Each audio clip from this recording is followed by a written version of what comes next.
My name is Theo John Phillips, CEO Goldfire Nigeria Limited and then Liquid Fire Engineering Services. Thank you for what you've said so far. Sorry, I missed your name. I'll probably meet you after the events. Coleman, honestly, it's very, very eye-opening for me. I've always thought it was a Lebanese company because we buy a lot of your cables, and I know that we are a signage manufacturing company. We're also civil engineering, so we buy when we do all this branding works, NNPC and all that. You know, we always specify use Coleman. And I know some of your products are also being faked, so you got to be careful. So again, let me acknowledge my colleagues who are here with me. Something that you said, you see, as a Nigerian business, you know, all of you said that we probably belong to the same generation. I'm in a place, we've been running a business since 2001, so this is about 22nd year. And I think my general manager here, EJK, who I met as a copper, but we've been together now for about 18 years, so many of my colleagues here also. But we're in a place now that we're looking at ourselves and we're asking second generation, none of my children live here or who want to live here, you know? So how do we at this point start to build a civil society? Because it goes beyond us.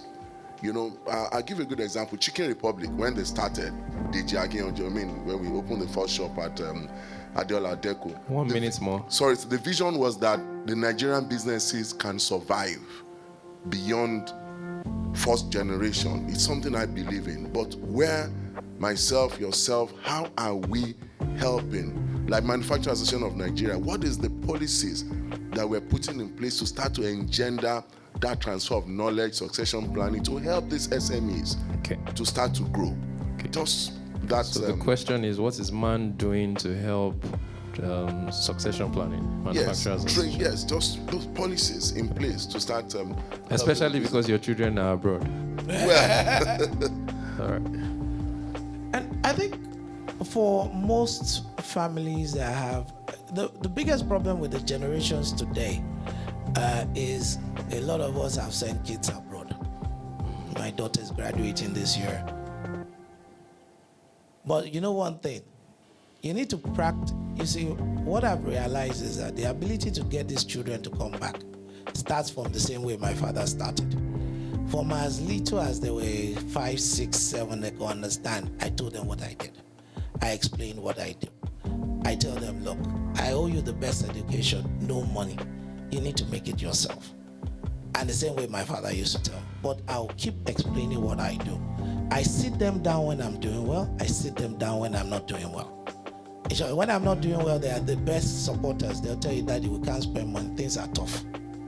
Don't buy this one. Now, over the time, as they grew older, they understood where the actual succession or where the plan should be.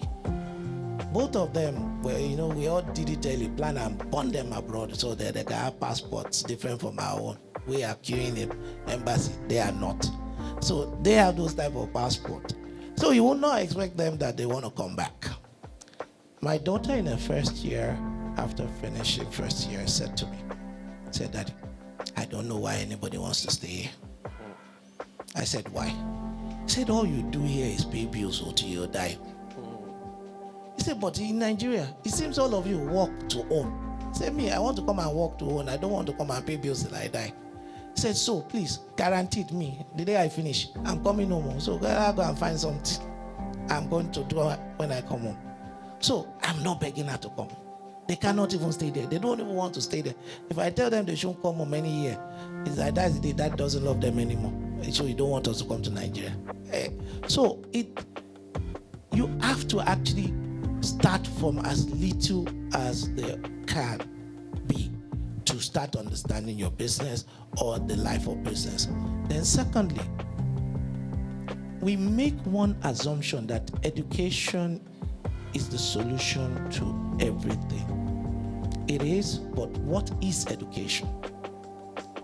Is it about your child coming up with a first class or being smart enough with a third class to outsmart every first class person? For me, I'll take the second. I need that child to be smart. street smart, wise enough to understand, to see beyond the book and make it possible. And that you can only do when that child, you see it. Most of us see those children doing it when they are young, but we discourage it. I never did. Because I grew well because I was trading. By the time I was 16, I was using my father's warehouse for trading. And he never questioned me where I got the money. Nobody came to him that I stole anything. The day I went to university, he paid the person of 120,000 for Lake Country that I had in his warehouse. He said, oh boy, you are going to school. Go and give that woman back her money. Tell her you are not trading again. Not that I stopped. Now, so he unconsciously never stopped me trying myself out. My son and my children, I never stopped them. So when one of them said he went to school, he's trading something that he had. The mother said, how can he be trading? He started off trading his meat. He doesn't like meat. He traded it off. So my wife complained. I said, let that boy go. He's using his head. He's trading his meat. He's not giving it away. He's an entrepreneur already. He's seen an opportunity. He's grabbed it. The next thing, you bring hamper. The boy traded the whole hamper. I said, now he's... By the time he was finishing school, he was doing stocks and shares.